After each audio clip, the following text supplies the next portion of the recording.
Hey, what's up, guys? My name is Effie, and this is Any Action Sportscast. Thanks so much for tuning in to another episode. In this video, we're going to be going over UFC Long Island. It's a pretty stacked card, and the main event should be a banger. Before we do that, guys, let's quickly go over what happened at UFC Vegas 58. It was a pretty good card and a pretty strange one betting-wise. I actually did something pretty cool last week. I went on a live stream with the homie Cody from Blood Money MMA, and it was tight to chop up with the fights with other cappers on there. It was super cool. Shout out to anyone that watched and shout out to the chat. We had homies from like France and Belgium in the chat. It was pretty wild. I thought that was really cool. So yeah, man, we only had 2 bets, and I actually kind of got lucky this week where I saved money on bets I would have made that would have lost. But I also was a little bit upset that I should have bet on fights or certain bets that I didn't bet that I would have won. But you know, sometimes that happens, bro. So I'm actually kind of happy with how the week came out, considering all things considered. We had Saeed Yukub Kakramanov plus 115, 1 unit to win 1.15. Now, he dominated Ronnie Lawrence, and I'm kind of upset I didn't bet more money on Saeed here. I think that was a great price, and I'm happy I snagged plus 115 there. It was an easy win, not even a sweat. On the other hand, our other bet could not have gone the more opposite. Armin Petrosian plus 195, 1 unit to win 1.95, and he got straight worked, guys. He got bodied for 3 straight rounds. Kyle Bralo is the truth. I totally misread this fight. And you know, sometimes you bet against prospects like that, and it comes back to bite you. Actually, myself don't really like doing it that much, getting in front of guys like that. But I felt like there was some perceived value there in that line. But it is what it is, and we go 1-1 on the night for plus 0.15 units. Our units are $40, so I won $6 last week, guys. Wait a minute. What's this? This ain't enough. And although our bets went 1-1 last week, it has now been 3 straight weeks in profit for us. So we're looking to push our winning streak to 4 weeks, you know, and keep moving these units brick by brick. We're at 24.77 units profit this year. And like I said, we're just trying to keep the good vibes going. Go ahead and get into the very first fight of the card, guys. We have Jessica Penne fighting Emily Ducote. Now the line currently says Penne plus 130, Ducote minus 150. Now the very first thing that jumps off to me, you know, in this fight is the obvious 11-year age gap here. Ducote will be the younger fighter by over a decade. She also will be the smaller fighter here, as Penne, in my opinion, will have a slight size and experience advantage for sure. This will be Emily's UFC debut, where she just fought 3 weeks ago in Invicta. And it's kind of obvious what the UFC is doing, in my opinion. It's not like Jessica Penne is a household name or anything, but she's definitely getting used as a little winnable fight for Emily here, But she's not a slouch, man. She's fought the who's who of the UFC. She's had quite a bit of a weird run. You know, she comes off the Ultimate Fighter and immediately goes on a 3-fight losing streak. But that was to Joanna Jędrzejczyk, Jessica Andrade, and Danielle Taylor, which is kind of funny because Emily but she did viciously knock out Taylor, like very bad. She's the one where she got caught after a punch and then like froze and then head kicked like she was hitting pads. It was pretty scary. Yeah, so after that she gets 4 fights canceled. Doesn't fight again until 2021. Penne comes back and then immediately wins 2 fights in a row. In my opinion, the Carolina win's like pretty good, I guess, but Carolina's on the tail end of her career. And the Lupe win was a bit of a fluke, but I mean, that's a pretty good win looking back. Yeah, so she wins 2 fights in a row after that long layoff, and then she gets 3 fights canceled. So it's not like she's inactive or not doing anything. She's in camp, she's trying to fight, but it's just like some sort of Leon Edwards bad luck type of run. In my opinion, this fight will come down to who can win the clinch along the cage. I do think that Penne is going to be trying to get this down to the ground or in the clinch. Well, I do think that Emily's fought, similar type fighters where she's not going to be overwhelmed by the strength advantage here. This is fighting at 125, and she's definitely fought at 125 before in her career. Now, granted, she's not looking the best, but I do think that I'm not going to bet against the young prospect here.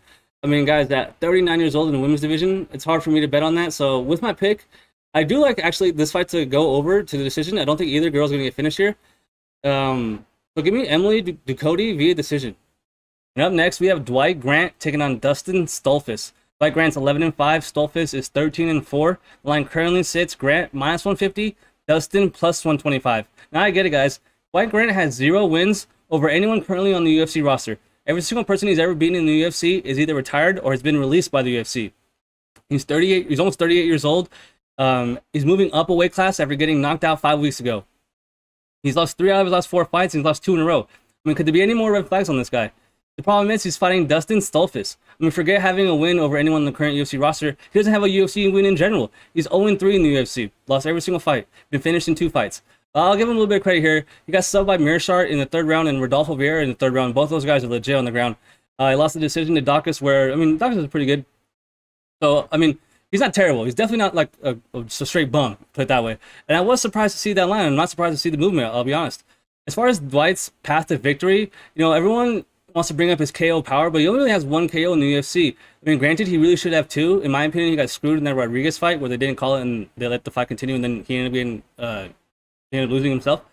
But I think, in theory, Grant should be able to win the striking exchanges here and should be able to get takedowns here. But I don't like the price here, and I can't get over the 7-year age gap here.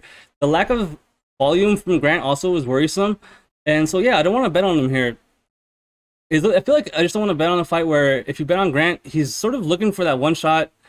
And I don't know if it will ever come here because his volume is not that good. And Dustin does have some pretty decent volume. And he's pretty capable on the ground. So even if Grant does try to take him down, I do think that Dustin has enough to keep it up. Or maybe reverse him when he does get down. So I'm going to go ahead and pick Dustin Stolfis via decision.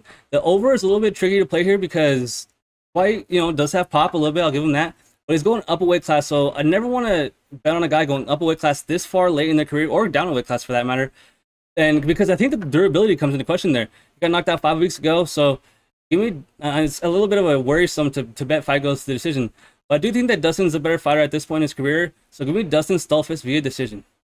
And up next is a pure banger in my opinion. I can't wait to talk about this fight. We have Dustin Jacoby versus Unjung. Now Jacoby is 17-5-1, Jung 13-4. The line currently sits Jung the favorite -115 and Dustin Jacoby the underdog +110. Now this line is flipped, guys. At one point in the week, Jacoby was -130, Jung +110. And I gotta say that's a bit of a red flag here, as I did bet on Jacoby. I took him at +125 and I put 1.25 units on him. I think it's been a close fight, and I do think that he's gonna edge out a decision here. So let's get into it. First of all, I gotta say I'm a big Dustin fan, and he's been good to me, man. I've been riding his second stint in the UFC to the bank ever since he fought on Contender Series. He hasn't lost. He's a kickboxer by trait, and I do think that he's pretty good. I will say he has suspect takedown defense and grappling in general, and that might come back to cost him here against a 28-year-old killer in Jung, who's, in my opinion, super well-rounded, probably more well-rounded than Jacoby, considering, he's mostly a kickboxer, whereas Jung is pretty dangerous and has shown he can take fights down if he needs to get him there. He sparked Kennedy and Jacoby, and that, considering what happened last week, that that wins aging pretty nicely. Now, the way this fight should play out, should be relatively close. Jung likes to push forward, and Dustin doesn't really like to fight off his back foot. I think the opportunity to press Dustin along the cage is going to be there for Jung for sure. Dustin might not have the greatest takedown defense, but Jung only has landed one takedown in 5 UFC fights. Dustin is 34, and that is, a little bit worrisome, where you're going to be fighting someone that's 28, the 6-year age gap, where someone is strong and fast like Jung, that's a little, like I said, a little bit worrisome. But it's not like the first time Dustin's fought a younger opponent. Dustin seems to have this ability to win fights if they go to decision a lot. He's 6-2-1 in fights that go to decision, and in his last fight, he only threw 2 leg kicks. He had a knee injury, and he pretty much was, in there fighting with just his hands.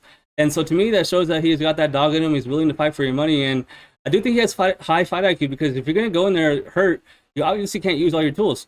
So if he's not hurt, which he might be because the line's crashing, I do think that he's going to be able to use his skill set to keep this fight on the feet and win a decision. So give me Dustin Jacoby via decision. Hey, what's up, guys? This is Effie again.